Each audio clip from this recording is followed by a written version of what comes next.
Well, there can be multiple answers for this question. I think one of the most rational or maybe logical answers would be that Tom and Gina have different views about ability. It is likely that Tom believes that ability is something fixed and that cannot be changed, and that would be the reason why he gave up studying. Because what's the point of studying hard if one cannot change the ability and the grades on midterm is due to that low ability?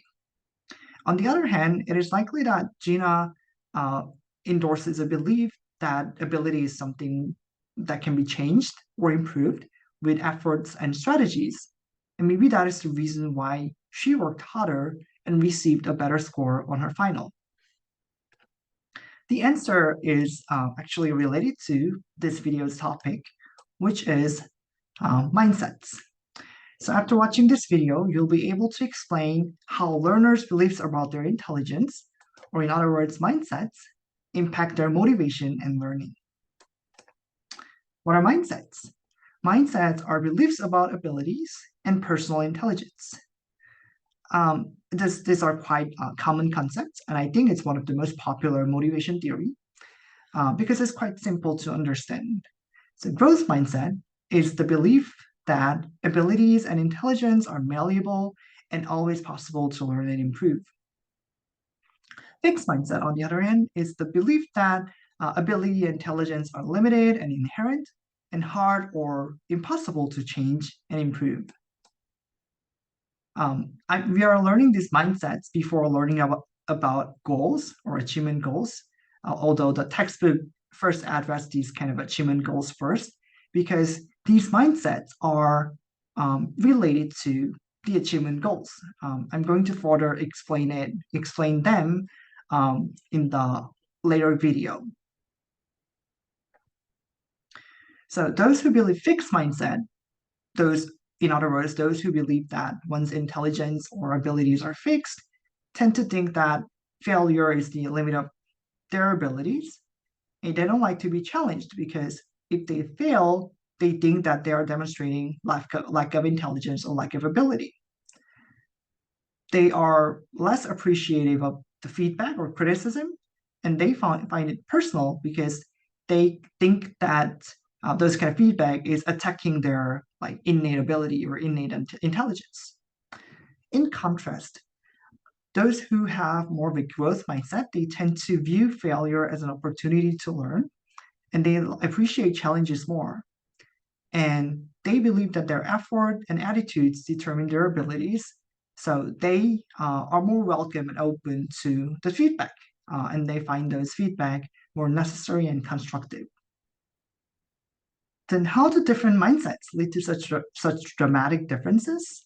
I'm going to show you a video where Dr. Carol Dweck, who actually came up with this idea of mindsets, gave the answer to this question.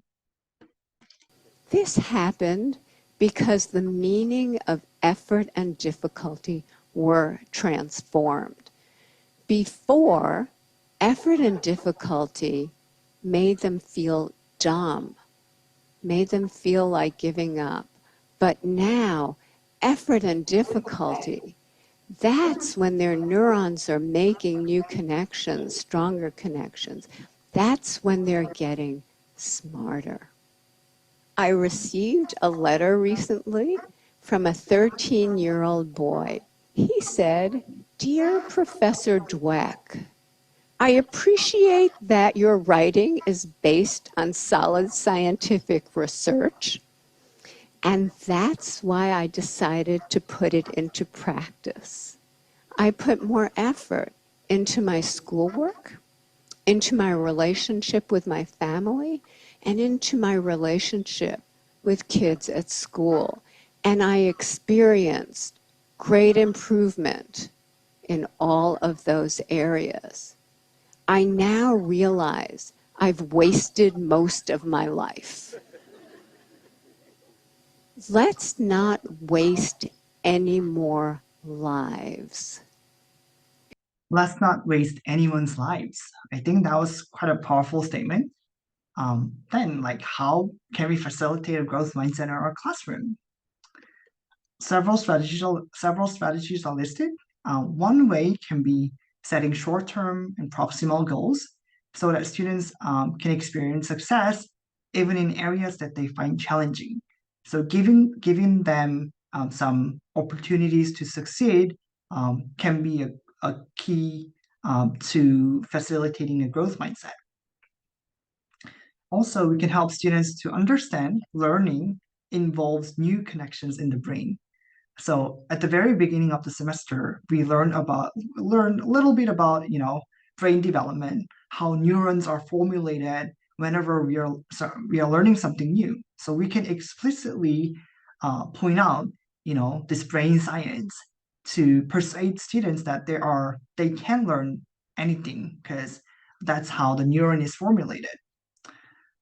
We can also more explicitly teach students that intelligence is malleable and changeable.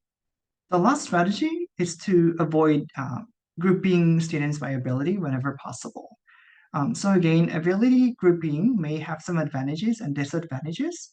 One of the disadvantages is that it may give students a message that ability is fixed, because if students find that they are being consistently assigned to our lower level groups, they they may endorse a fixed mindset because um, they become to believe that their abilities are not changeable because they keep being assigned to a lower level group.